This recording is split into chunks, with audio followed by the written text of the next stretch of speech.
Assalamualaikum warahmatullahi wabarakatuh. Alhamdulillahirrabbilalamin. Asyhadu an la ilaha illallah wa asyhadu anna Muhammadan abduhu wa rasuluh sallallahu alaihi wasallam wa ala alihi wa ashabihi amma ba'da. Bapak Ibu yang dirahmati Allah, tempo hari ada yang menanyakan di kolom komentar itu beberapa hal terutama mengenai pada saat tawaf di Baitullah. Yang pertama, ada yang bertanya, Pak, apa saja sih pahalanya orang yang tawaf di Baitullah? Kemudian ada juga yang bertanya, Pak, bagaimana kalau pada saat tawaf itu makan permen? Kemudian ada yang bertanya lagi, Pak, bagaimana kalau pada saat tawaf itu berbicara atau ngobrol? Kemudian ada juga yang bertanya, Pak, bagaimana orang yang tawaf kemudian dia sambil membawa HP, tolah-toleh sambil shooting atau foto-foto.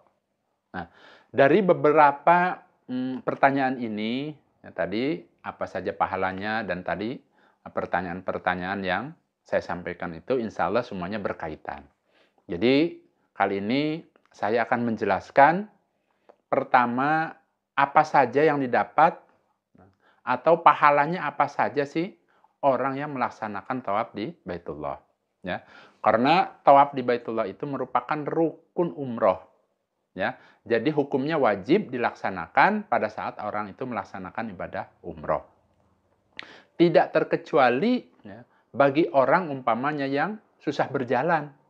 Ya, sekarang ini sudah disediakan yang namanya kursi roda ada di lantai 2. Bahkan ada skuter di lantai 3 bagi orang yang umpama gemuk, keberatan, susah untuk tawaf, pada saat umrah itu umpama kesulitan, bisa menanyakan ke mutawifnya, minta diantar ke lantai 3 kalau ingin naik skuter. Kalau ingin pakai kursi roda, bisa juga di lantai 2. Insya Allah disediakan. Nah, namun di sini yang akan saya jelaskan itu pahalanya. Pertama pahalanya. Ya, pahala orang yang melaksanakan tawaf di Baitullah pada saat umroh, ya, pada saat umroh maupun tawaf sunnah, diterangkan dalam hadis itu Allah menurunkan 120 rahmat sehari semalam di Baitullah. Jadi Allah akan setiap harinya itu menurunkan 120 rahmat di Baitullah. 60 rahmat bagi orang yang tawaf, 40 rahmat bagi orang yang sholat, dan 20 rahmat bagi orang yang memandang Ka'bah.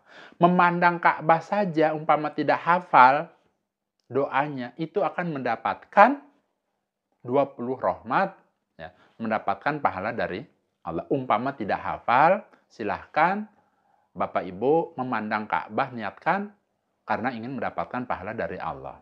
Nah, berarti tadi ya, orang yang tawaf pertama akan mendapatkan 60 rahmat. Bahkan ada dalam hadis Ibnu Majah diterangkan, bagi orang yang tawaf di Baitullah, Allah akan ya, menghapus 10 kesalahan baginya dan menulis 10 kebaikan baginya. Maksudnya bagi orang yang tawaf di Baitullah. Allah juga akan mengangkat 10 derajat baginya. Yaitu yang tawaf di Baitullah. Kemudian ada lagi dalam hadis Tirmidzi itu diterangkan, orang yang tawaf pada saat dia melangkahkan kakinya 1 kali melangkah, Allah akan menghapus 1 kesalahannya, dan bila kakinya diangkat ya, melangkah, Allah akan menghapus Allah akan menulis 1 kebaikan baginya. Ya, jadi tiap langkah Allah akan menghapus kesalahannya, kemudian ya, setiap langkah juga Allah akan memberikan pahala 1 kebaikan. Ya. Dalam hadis Tirmidzi juga diterangkan ya, orang yang tawaf itu ya, akan mendapatkan pahala sebagaimana ya, orang yang memerdekakan budak. Ya, jadi diantaranya itulah pahala-pahala yang didapat pada saat orang itu melaksanakan tawaf di Baitullah. Belum lagi umpamanya pada saat tawaf, itu bisa mengusap, bukan mencium, mengusap yang namanya rukun Yaman. Ya, silahkan hanya diusap saja. Ya, diterangkan dalam hadis itu Allah akan menghapus beberapa kesalahannya. Ya, kalau bisa mengusap rukun Yaman, begitu juga bisa mengusap Hajar Aswad. Insya Allah kalau Hajar Aswad pada saat tawaf itu agak sulit. Tapi kalau rukun Yaman, insya Allah mudah-mudahan bisa. Itu ya. Itu diantaranya pahala yang didapat pada saat orang itu tawaf. Yang penting hatinya diniatkan karena Allah pada saat pelaksanaan ibadahnya. Kemudian pertanyaannya, bagaimana Pak pada saat tawaf itu umpamanya makan permen, kemudian ngobrol, ya, kemudian juga tolah-toleh, bahkan sambil shooting, foto-foto, bikin video dan lain sebagainya. Dalam hadis Ibnu Majah diterangkan, ya, orang yang berbicara pada saat tawaf itu, sebagaimana orang itu melangkahkan kedua kakinya ke dalam rahmatnya Allah, tapi seperti melangkahkan dua kakinya ke dalam air. Memasukkan kedua kakinya ke dalam air. Nah, maksudnya di sini adalah, kalau kita umpamanya dua kaki kita masukkan ke dalam air, kemudian kita angkat, berarti dia itu, airnya itu kan tidak ikut semua dong yang ikut kedua kakinya, tapi hanya sedikit yang menempel di kakinya. Nah, berarti dengan adanya hadis ini, orang yang berbicara, kemudian orang yang tolah-toleh, nggak khusyuk, kemudian orang yang makan permen dan lain sebagainya, yang shooting, yang foto-foto dan lain sebagainya, nah, itu dengan sendirinya dia akan mendapatkan pahala yang sangat sedikit. Ya. Tadi kan pahalanya cukup besar, dengan catatan orang tersebut dalam pelaksanaan ibadah tawafnya sesuai dengan tuntunannya, yaitu supaya fokus.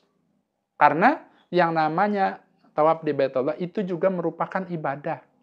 Ya. Di antaranya orang yang tawaf itu kan harus punya wudhu, harus suci. Suci hadas besar maupun hadas kecil. Ya. Jadi dalam hal ini, dengan adanya penjelasan ini, saya berharap Bapak Ibu dalam pelaksanaan ibadah tawaf ini jangan main-main. Diusahakan khusyuk. Ingat, dalam hadis diterangkan pada saat Bismillahi wallahu akbar. Kemudian kita baca tuh, Subhanallah, walhamdulillah, wala ilaha illallah, wallahu akbar, wala haula wala quwata illa billah. Terus diulang-ulang. Subhanallah, walhamdulillah, wala ilaha illallah, wallahu akbar, wala haula wala quwata illa billah. Aslinya di hadis diterangkan itu seperti itu bacaannya. Cukup mudah Bapak Ibu. Tapi bagaimana caranya? Karena kita ibadah ini kan ingin mendapatkan ganjaran atau balasan dari Allah, pahala dari Allah. Ya diusahakan supaya fokus. Ya, jangan seolah-olah kita yang namanya tawaf, ya, sambil jalan akhirnya kita tidak mempersungguh. Berarti apa? Kalau kita tidak mempersungguh, jelas tadi dalam hadis diterangkan, sebagaimana orang itu masuk ke dalam rahmatnya Allah, namun dia itu diumpamakan kedua kakinya itu masuk ke dalam air. Nah, berarti maksudnya di sini adalah dia akan mendapatkan sedikit sekali pahala dari Allah. Ya, berarti harus fokus.